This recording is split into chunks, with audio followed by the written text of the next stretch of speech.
अब बच्चों प्रश्न नंबर 3 स्पेशल क्वेश्चन है जो कॉम्पिटिटिव एग्जामिनेशन में भी आपको बहुत काम आएगा। ये आपको नॉलेज होना चाहिए कि हम आयु को हम कंस्ट्रक्ट भी कर सकते हैं। इस सिद्धांत पर आधारित प्रश्न नंबर 3 है बच्चों, तो प्रस्तुत है, लीजिए क्वेश्चन नंबर 3। सभी संभव कुल 3x3 कोटि ऑर्डर का क्रम का के आयुओं मैट्रिसेस की संख्या ज्ञात कीजिए जिसमें अवयव स्मॉल ए और स्मॉल बी शामिल है। तो हमें इस प्रश्न में आयुओं की संख्या का निर्धारण करना है कि कितने आयु होंगे जिसमें 2 एलिमेंट ए और बी शामिल है, और उन मैट्रिक्स की संख्या को इस प्रश्न में पूछा जा रहा है जिसकी कोटि 3 है। बच्चों अब हम और नए कंसेप्ट पर, हर जो कंसेप्ट आपको बताए हैं उस पर आधारित प्रश्न करने जा रहे हैं। प्रश्न ये कह रहा है कि सभी संभव कुल 3x3 कोटि के क्रम के आयु की संख्या ज्ञात कीजिए जिसमें अवयवों ए और बी का इस्तेमाल हुआ हो। तो ये क्वेश्चन नंबर 3 कह रहा है वो आयु का और जो ऑर्डर है, कोटि है, वो उसने प्रश्न ने कही है वो है 3x3 कोटि का आयु है।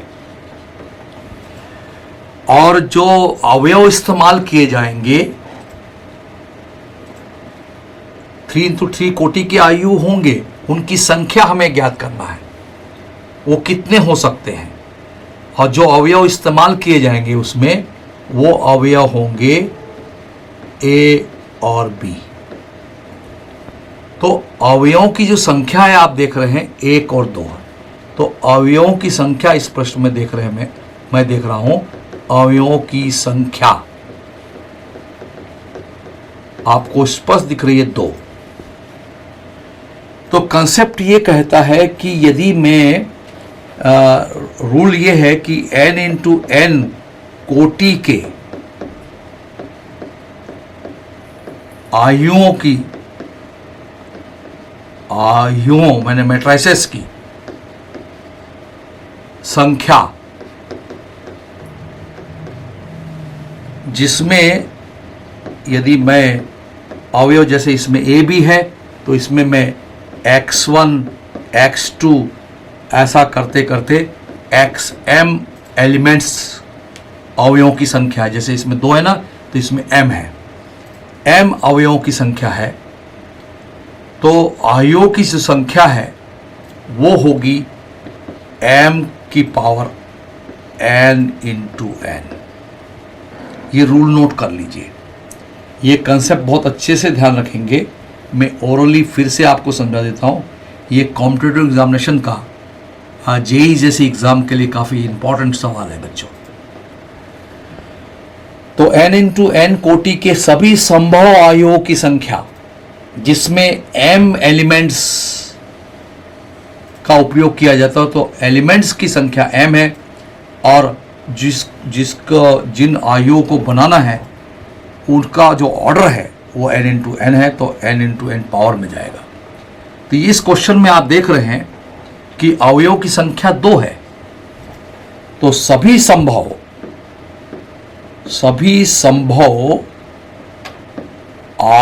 अवयवों, इसको हम कहें मैट्रिसेस इंग्लिश में, की संख्या कितनी होगी? बराबर होगी, अवयव की संख्या 2 है और उसका पावर कितना है, उसकी ऑर्डर कितना है 3x3। ऑर्डर पावर में जाएगा बच्चों, ध्यान रखेंगे, यानी ये 2⁹9 होगा। ये 2 कहाँ से आया? तो जहां आप लिख सकते हैं जहां अवयवों की संख्या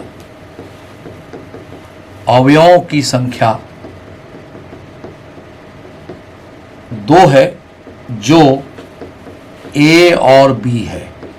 और क्लियर कर दो, ए और बी अवयव हैं, वो कुछ भी हो सकते हैं, वो सी और डी भी हो सकते हैं। मुझे उसके संख्या से मतलब है, उसकी संख्या 2 है। अब ये बात बड़ी मुश्किल है कि सर ये तो रटने वाली बात हो गई, इसका वेरिफिकेशन कैसे किया जाए। तो यहां पर मैं एक एग्जाम्पल के जरिए आपको बताऊंगा कि मान लीजिए मुझे 2x1 कोटि ऑर्डर, कोटि के आयुओं की संख्या जानना है। आयुओं की संख्या जानना है जिसमें 3 एलिमेंट्स उपयोग में लाए गए हों। मान लो A, B और C, जैसे इसमें 2 था, तो स्वाभाविक रूप से आयुओं की संख्या मेरे हिसाब से अवयव की संख्या 3 हुई। तो 3 की पावर और कोटि कितनी है, 2x1 है, तो निश्चित रूप से 3/2 यानी 3 × 3, तो आयुओं की संख्या 9 होगी। ये फिर तो जादू जैसा लग रहा है। तो 2x1 ऑर्डर का जो मैट्रिक्स होगा जिसमें A, B, C एलिमेंट्स का इस्तेमाल हुआ होगा, वो मैट्रिक्स कैसे पॉसिबल है।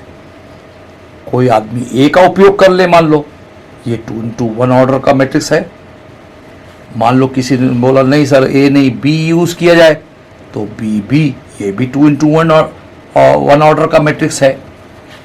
C इस्तेमाल करे तो C एलिमेंट होगा, ये भी 2x1 ऑर्डर का मैट्रिक्स है। कोई बोले नहीं सर 2 एलिमेंट का उपयोग करो, A और B। कोई बोले नहीं सर इसको B ऊपर करो, A नीचे करो। कोई बोले नहीं सर B और C का इस्तेमाल करो, तो B और C, B नहीं बोले C ऊपर तो C B। बोले नहीं सर C और A का इस्तेमाल करो, तो C ऊपर A नीचे, और नहीं सर A ऊपर कर दो, A C। अब जो सभी संभव, प्रश्न कह रहा है सभी संभव possible number of matrices in which the elements use A and B and C, तो how much matrices, number of matrices 9। कैसे गिनो, 1 2 3 4 5 6 7 8 9। तो इस एग्जाम्पल के जरिए मैं आपको ये प्रैक्टिकली बता रहा हूं कि आपको रटना नहीं पड़ेगा। अब 2 की घात 9 में बताओ सर, तो 2 की 9 541 मैट्रिसेस कैसे मैं बताऊंगा आपको, 546 मैट्रिसेस कैसे बताऊंगा। खत्म करो सर। तो ये जो आप देख रहे हैं कि एग्जाम्पल के जरिए मैंने, ये प्रश्न में जरूरत नहीं है आपको, ये समझाने के लिए मैंने आपको बताया कि मैट्रिक्स की संख्या 9 कैसी हुई, और वो मैट्रिक्स, वो मैट्रिसेस A है, B है, C है, AB है, BA है, BC है, C है, CB है, CA है, AC है, ऐसे इनकी संख्या 9 है।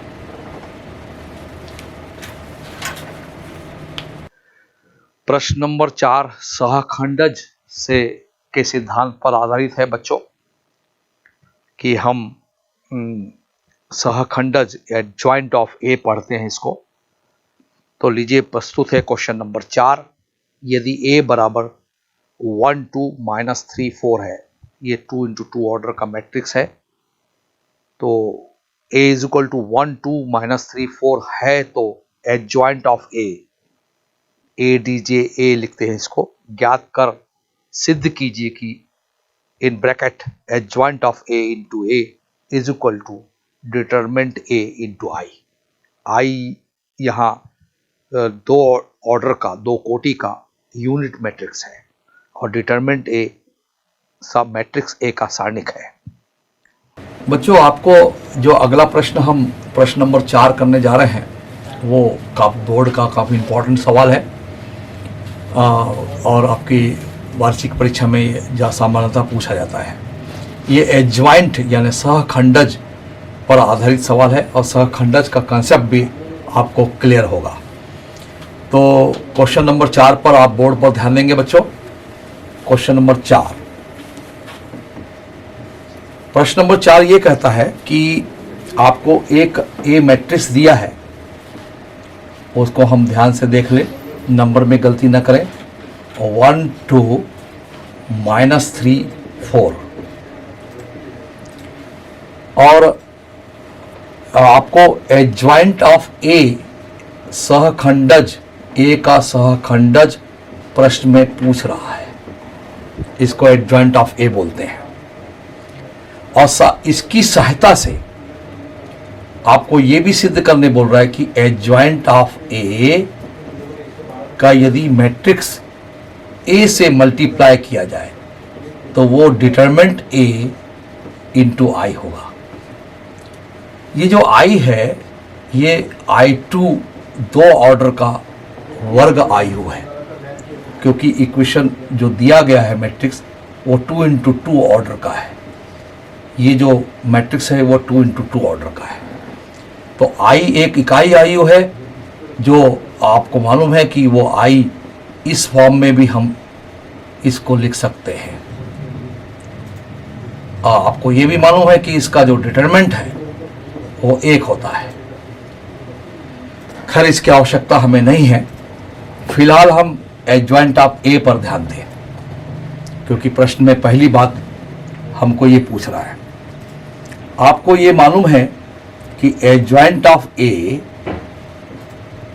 जो होता है वो है C11, C12, C21 और C22 का परिवर्त आयु ट्रांसपोज मैट्रिक्स होता है।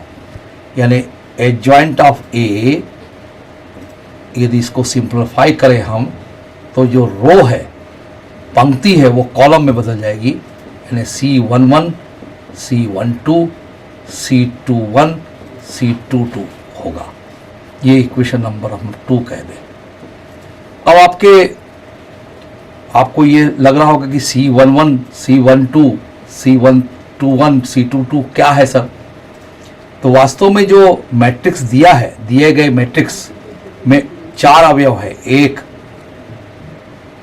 ये जहां हम लिख सकते हैं एग्जामिनेशन में, जहां 1, 2, -3, 4 जो मैट्रिक्स 1 के एलिमेंट्स हैं के सहखंड,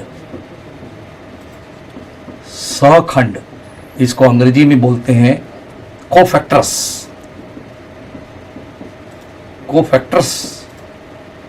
क्रमशः 1 का क्या है? C11, 2 का क्या है? C12, ऋण 3 का क्या है? C21 और 4 का कोफैक्टर क्या है? C22। इनकी वैल्यू को हमें निकालना पड़ेगा। मेरे कहने का मतलब यह है कि मैट्रिक्स ए के डिटरमिनेंट को तो ब्रैकेट में नहीं लिखा जाता है। 1, 2, -3, 4 की जो कोफैक्टर्स है, इससे जो डिटरमिनेंट बना उसकी कोफैक्टर्स है C11, C12, C21, C22। इस पर विशेष ध्यान दीजिए बच्चों। C11 का 1 का कोफैक्टर C11 है, तो अब C11 कोफैक्टर हम कैसे निकालते हैं? ये हमेशा ध्यान रखिए, -1 की पावर 1 और 1 2, और यहाँ बाजू में मैंने लिखा ही है। तो इसमें फर्स्ट रो और फर्स्ट कॉलम को छुपाओगे तो आपको 4 नजर आएगा, तो इनमें 4 आएगा। C12 ये 1 और 2 3, तो -1 की पावर 3।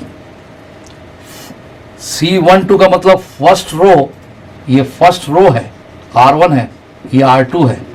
फर्स्ट रो और सेकंड कॉलम को हम छुपाएंगे तो -3 हमें नजर आ रहा है, तो -3।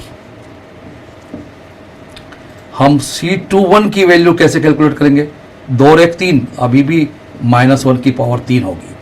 तो सेकंड रो को हम छुपाएंगे और फर्स्ट कॉलम को छुपाएंगे तो हमें 2 नजर आ रहा है, तो इंटू 2। और C22 यानी सेकंड रो और सेकंड कॉलम, सेकंड रो और ये कॉलम 2 है, ये कॉलम 1 है, ये कॉलम 1 है, ये कॉलम 2 है। तो सेकंड रो और सेकंड कॉलम को छुपाएंगे तो हमें 1 नजर आ रहा है, तो -1 की पावर अभी भी 2 4 और यहाँ 1 आएगा। आपको दिख रहा है -1 की पावर 2 है, तो धन में आएगा 4, -1 की पावर 3 है तो नेगेटिव आएगा, नेगेटिव नेगेटिव पॉजिटिव 3 आएगा। -1 की पावर 3 है तो नेगेटिव आएगा, तो -1 का मल्टीप्लाई 2 से करेंगे -2 आएगा। -1 की पावर 4 है तो वो +1 आएगा, +1 का 1 से मल्टीप्लाई करेंगे तो 1 आएगा। इन कोफैक्टर्स की वैल्यू, संगत वैल्यू को हम इक्वेशन नंबर 2 में रखेंगे। तो समीकरण नंबर 2 से हम कैलकुलेशन करें और इन वैल्यूज को हम उसमें रख दें यथावत, तो हमें एडजॉइंट ऑफ ए की वैल्यू क्या दिख रही है? C11, C12, C21, C22। तो एडजॉइंट ऑफ ए कैलकुलेट हो रहा है बच्चों। C11 की वैल्यू है 4, ये देखिए 4। C12 की वैल्यू 3, यथावत वैल्यू रखना है, निश्चित जगह पर रखना है। C21 की वैल्यू है -2 और C22 की वैल्यू है, ये देखिए -2 और C22 की वैल्यू है 1। तो एडजॉइंट ऑफ ए हमें मिल गया, जिसको मैं इक्वेशन नंबर 3 कह देता हूं। अब कॉम्पिटिटिव एग्जामिनेशन में बच्चों हम इतना बड़ा कैलकुलेशन करेंगे किसी मैट्रिक्स का एडजॉइंट निकालने में, तो हमें बहुत टाइम लगेगा। जेई जैसी एग्जाम में हमें इसका ध्यान रखना होता है टाइम मैनेजमेंट का। तो इसका शॉर्टकट में आइडिया आपको बता रहा हूं, उसको आप ध्यान से सुने और देखें। ए मैट्रिक्स हमें दिया है समीकरण नंबर 1 में, रो वाइज बोलो तो 1 2 और -3 4। इसका डायरेक्ट एडजॉइंट कैसे निकालेंगे, ये इतना सारा कैलकुलेशन ना करना पड़े, तो आप क्या करें, इसको इंटरचेंज कर दें। 4 को 1 के जगह, 1 को 4 के जगह। ये देखिए कर दिया मैंने इंटरचेंज। 4 और 1 को रिप्लेस कर दिया उनकी पोजीशन में डायगोनली, और जो सेकंड डायगोनल है मुख्य विकर्ण को हमने इंटरचेंज किया, और जो बाकी शेष एलिमेंट को नेगेटिव का पॉजिटिव कर देंगे और पॉजिटिव का नेगेटिव कर देंगे। ये देखिए एज इट इज समीकरण नंबर 3 से बिल्कुल मिलता जुलता आप दिख रहा है। पुनः ध्यान दें, 4 और 1 को इंटरचेंज कर दें। 3 को, जो -3 है, ए की वैल्यू कितनी है? -3 है और 2 है, तो ऋण का हो जाएगा। ए की वैल्यू -3 है, 2 है, इसको 3 धन हो जाएगा और ये ऋण हो जाएगा। इस तरह से आपको डायरेक्ट बिना कोफैक्टर्स ज्ञात किए डायरेक्ट एडजॉइंट प्राप्त हो जाएगा। तो बच्चों को, आपको निश्चित रूप से इसमें मजा आया होगा। ये शॉर्टकट को भी आप ध्यान रखेंगे ताकि आप एग्जामिनेशन हॉल में उसको रीचेक कर सकें। बच्चों अब आप देखिए ध्यान से कि दूसरा पार्ट भी इस क्वेश्चन में शेष है, वो है adjoint of A. Adjoint of A का मल्टीप्लाई ए से करने पर हमें डिटरमिनेंट ए मिलना चाहिए और आई मिलना चाहिए। हमने एडजॉइंट ऑफ ए निकाल लिया है, शॉर्टकट में भी बताया आपको मैंने, समीकरण नंबर 3 से भी बताया। तो हम जब लेफ्ट हैंड साइड ले लें इसका, इस पृष्ठ का यदि मैं लेफ्ट हैंड साइड ले लूं, तो आपको निश्चित रूप से दिख रहा है कि एडजॉइंट ऑफ ए इंटू ए है। और एडजॉइंट ऑफ ए क्या है बच्चों? तो थोड़ा देखिए 3 से, या यहां 4 ऋण 2 3 और 1, ये है समीकरण नंबर 3 से मैंने चेक करके लिखा ध्यान से। और ए समीकरण नंबर 1 से जो एक्चुअल मैट्रिक्स है, आयु है, वो है 1 2 ऋण 3 4। इन दोनों आयु का मल्टीप्लाई कैसे करते हैं पता है आपको? इसके रो वाले एलिमेंट को कॉलम से मल्टीप्लाई करते हैं, करस्पॉन्डिंग एलिमेंट को। 4 एकम 4 और 3 दूनी 6,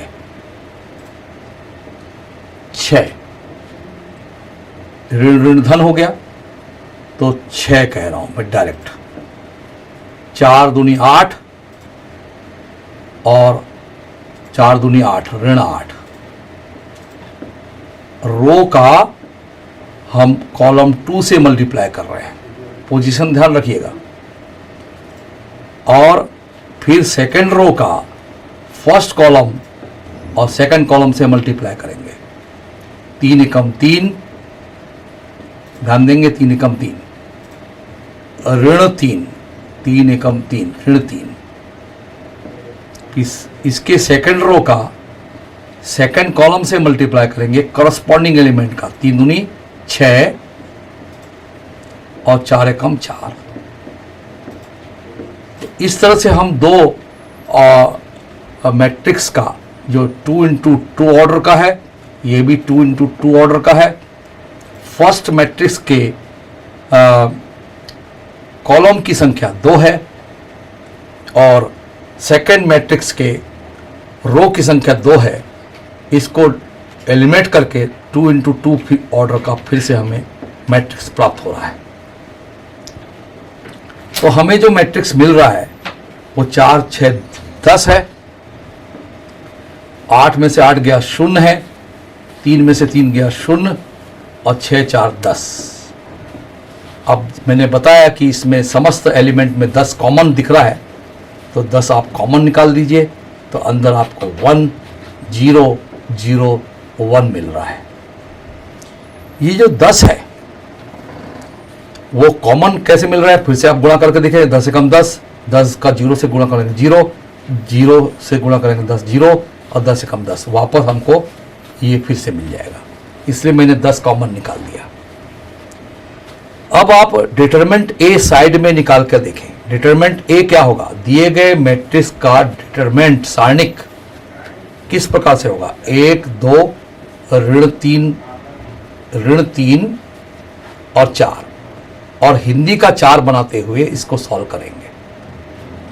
तो 4 एकम 4 माइनस, रूल है माइनस, 3 दूनी 6, ऋण 6, ऋण धन 4 धन 6 यानी 10। तो हमको डिटरमिनेंट ए की जो वैल्यू मिल गई है वो है 10। और ये जो आपको लेफ्ट हैंड साइड मिला, जिसको मैं एडजॉइंट ऑफ ए इंटू ए के रूप में कह रहा हूं, और इसको हम समीकरण नंबर मान लीजिए हम इसको 4 कह दें और इसको 5 कह दें, तो 4 और 5 से हम इस नतीजे पर पहुंचते हैं कि adjoint of A into A is equal to 10 किसकी वैल्यू है, डिटरमिनेंट ए की वैल्यू है। और ये जो मैट्रिक्स है 1, 0, 0, 1 वो आई है। तो ये रिजल्ट जो वो प्रश्न में मांग रहा है वो adjoint of A into A is equal to determinant A I मिल रहा है। बच्चों इसका काफ़ी उपयोग है, आप उल्टा भी करके देखेंगे। आपको हम होमवर्क दे रहे हैं कि आप a into adjoint of a भी कैलकुलेट करेंगे तो वो भी डिटरमिनेंट a इंटू आई ही मिलेगा। तो बच्चों निश्चित रूप से आपको मजा आया होगा। यदि किसी प्रश्न में ध्यान देंगे बच्चों कॉम्पिटिटिव एग्जामिनेशन में, कि मान लीजिए ऐसा प्रश्न दे दे जिसमें a कह दे और आपको डायरेक्ट पूछे कि एडजॉइंट ऑफ a इंटू ए निकालना, तो आप सीधे डिटरमिनेंट ए इंटू आई कर देना, तो आपको ये इतना बड़ा कैलकुलेशन नहीं करना पड़ेगा। और दूसरा, मैंने और कॉम्पिटिटिव एग्जामिनेशन के लिए, जेई जैसी एग्जाम के लिए आपको शॉर्टकट आइडिया बताया है। ये 2 इंटू 2 ऑर्डर में ही हम ऐसी पॉसिबिलिटी समझते हैं कि हम डायरेक्ट शॉर्टकट बता सकते हैं कि मुख्य विकर्ण एलिमेंट्स को आप इंटरचेंज कर दीजिए 4 और 1 को, और शेष अवयव -3, 3 और 2 को के साइन को चेंज कर दीजिए, तो आपको डायरेक्ट एडजॉइंट मिल जाएगा। 2 तरीके हैं। और मैंने दूसरा आपको यही प्लान बताया कि यदि एग्जाम में adjoint of A into A direct पूछता है तो आप केवल डिटरमिनेंट ए निकालिए, बहुत आसान है। डिटरमिनेंट ए हिंदी का 4 एकम 4, ऋण 3 दूनी 6, ऋण 6, ऋण ऋण धन 6 हुआ, 4 और 6 10। तो डिटरमिनेंट ए सारणिक ए का मान 10 है।